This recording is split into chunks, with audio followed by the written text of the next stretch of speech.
Pessoal do oitavo ano, tudo bem com vocês, minha gente? Como é que estão?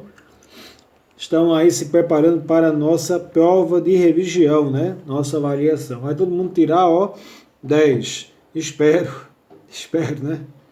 Vejam, hoje vamos falar sobre mais um episódio da nossa série As Grandes Religiões da Humanidade. É uma série que eu estou trabalhando com vocês.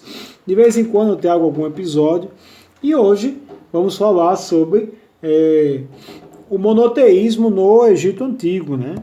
É interessante, né, esse assunto, porque poucas pessoas sabem que o Egito já teve um Deus só, né?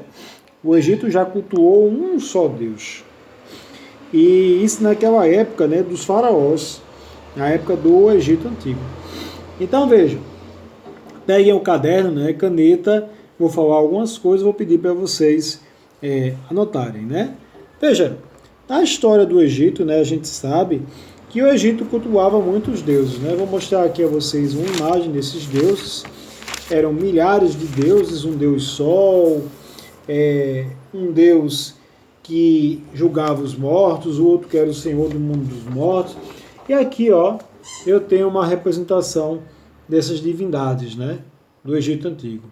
Aqui nós temos Hathor, que era o deus, a deusa das mulheres, né, a deusa da fertilidade.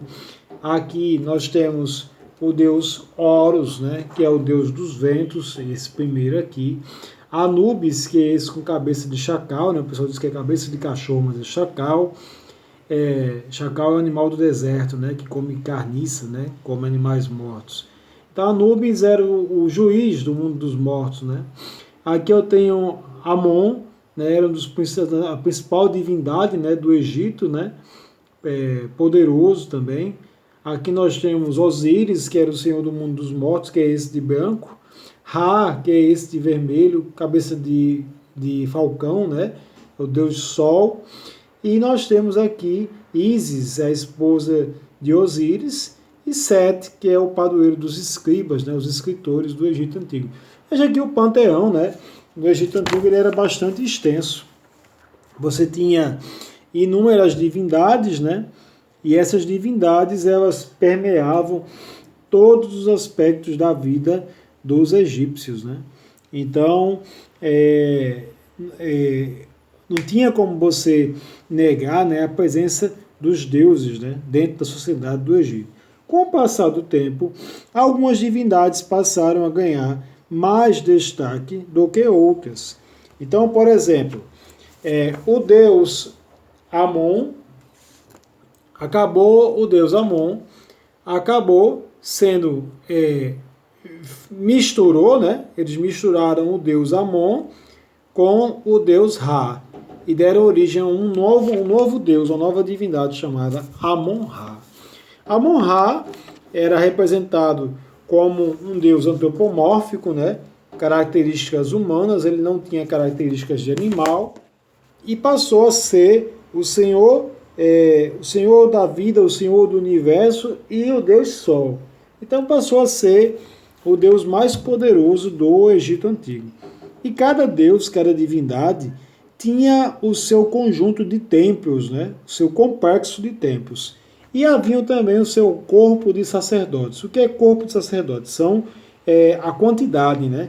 É o número de pessoas que servem aquele Deus, né? Que prestam culto, realizam cerimônias, né? Lideram as cerimônias para aquele Deus. E o que é interessante, esses sacerdotes acabam concentrando poder em torno deles, poder e dinheiro. Então, no ano de 1350, havia muito poder concentrado nas mãos dos sacerdotes do deus Amon-Ra. E o Egito era governado, né, pelo faraó Amenhotep III. Então, o Egito estava no seu auge, né, era o auge do Egito Antigo. O poder, né, estava concentrado nas mãos dos faraós, rivalizando com o poder dos sacerdotes dos templos de Amon-Ra, e a capital Tebas, que era a capital política, rivalizava com a capital religiosa do Egito, que era a cidade de Karnak. Então, o que acontecia? Havia uma grande disputa, né? O Egito estava no seu auge e havia realizado grande expansão em direção ao leste, em direção ao Oriente. E aí, no ano de 1348 a.C., o faraó Amenhotep III falece, né? E o sucede seu filho Amenhotep IV. E, juntamente com sua esposa Nefertiti. Quando Amenhotep IV assume, ele decide fazer uma renovação. Ele decide acabar com o culto a todos os deuses do Egito, acabar com todas as divindades do Egito, inclusive Amon-Ra e os seus templos e os sacerdotes dele vão ser perseguidos.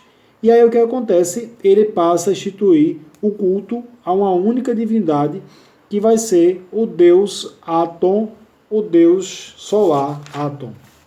Mas alguém pode perguntar assim, professor, mas já havia um deus sol, que era Ra, não era? Sim, mas o que é que Amenhotep IV faz?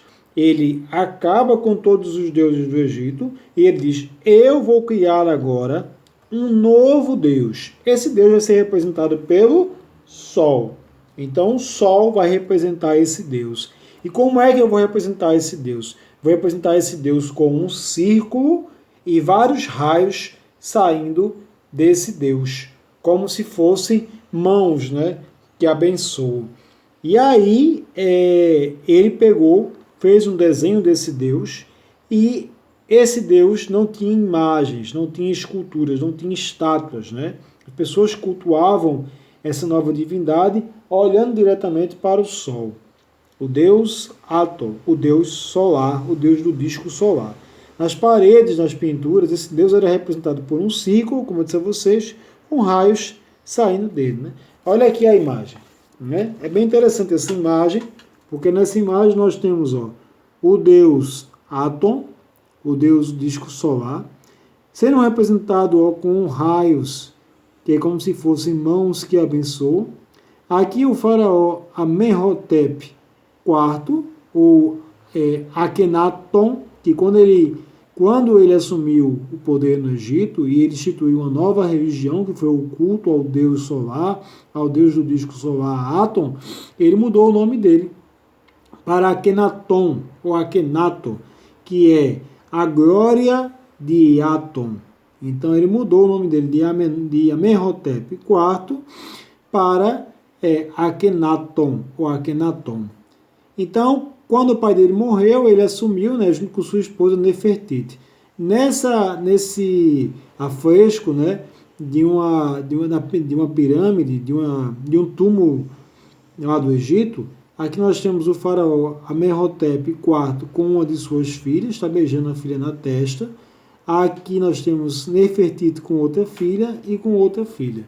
Então veja que a representação é totalmente diferente, né? Não são mais divindades nem antropomórficas, que são divindades com características humanas, e nem são mais divindades zoomórficas, com características animais. Nem é uma divindade com as duas características, né? Antropozoomórfica, que é metade humano, metade animal. Então veja o que acontece. Essa divindade ela é instituída. Akhenaton, o que é que ele faz? Ele constrói uma nova capital chamada Amarna, ou El Amarna, e lá ele vai construir um conjunto de templos e santuários dedicados ao deus Aton. E ele vai perseguir todos os sacerdotes e o culto aos deuses anteriores do Egito Antigo. Isso vai levar, né, uma grande antipatia ao poder e ao governo do faraó Akhenaton. Tanto que só vai durar 12 anos, né? Esse governo dele e a vida dele, né, após como faraó, só vai durar por 12 anos. Akhenaton vem a falecer com 34 anos. Quando ele morre, a sua esposa Nefertiti assume como faraó, vai governar durante pouco tempo também. E o que acontece? Ela vai voltar ao culto aos deuses, né, antigos do Egito. Por quê?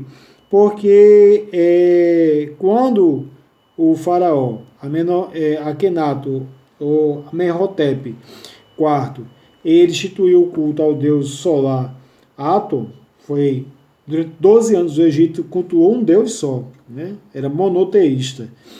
E causou muita discórdia, né? Muito desentendimento, muita revolta. As pessoas não aceitavam, né, o fim dos deuses da divindade. A cultura do Egito era baseada nos deuses. Então, como é que poderia um homem acabar com os deuses, né? E aí que gerou muita revolta. Quando ele morreu, a sua esposa Nefertiti decidiu voltar às práticas ancestrais e ao culto, né, aos deuses antigos do Egito, como era antigamente, né? Ela vai passar, como eu disse a vocês, pouco mais de 5 anos no poder, e quando ela morre, quem é nomeado o sucessor é Tutankhamon, né? Tutankhamon, e a múmia, né, de Tutankhamon, ela é a mais famosa, né, do Egito até hoje, que foi encontrada, bem conservada e com todos os seus tesouros, né? Então, minha gente, espero que vocês tenham conseguido compreender um pouco do conteúdo que eu transmiti para vocês hoje. Esse foi mais um episódio da série As Grandes Religiões da Humanidade. Hoje falamos sobre o monoteísmo no Egito Antigo, sobre o culto ao deus solar Aton e sobre o faraó Akhenaton ou Amenhotep IV. Certo, minha gente? Espero que vocês tenham conseguido compreender um pouco desse conteúdo. Curiosidades, vejam lá no YouTube uma série chamada Templos do Poder, né? Akhenaton. E aí vocês vão ver um documentário bem interessante sobre isso. Tá certo, minha gente? Um abraço, pessoal. Boa prova para vocês, viu? Até a próxima. Tchau, minha gente.